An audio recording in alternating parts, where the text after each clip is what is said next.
How to recover a disabled Facebook account. The very first step you want to do is to head over to any of the web browser. Let me head over to Google Chrome. In the source bar, search for Meta Help Center.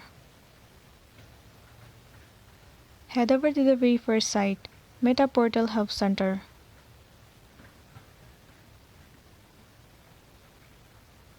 It will land you on this interface. Now scroll all the way down and you'll find the option of Contact Support. Tap on it.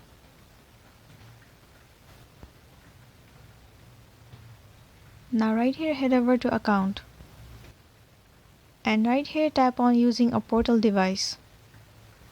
Once it is done, right here tap on Help with my Facebook account. And then tap on the very first option. Now right here click on this Did not solve my issue. It will land you on this interface. Scroll down from here and you will find different sections where you will need to fill up some of your information. Fill all of those information accordingly. And once you are done filling up all of those information, tap on Submit at the bottom. And then your Meta request will be successfully sent. And within 24 hours, they will definitely come up with some solution for you. And your account will also be recovered and you'll be good to go. So that's it, and this is simply how you can recover the disabled Facebook account. I really hope this video is going to be helpful for you. Thank you for watching it till the end.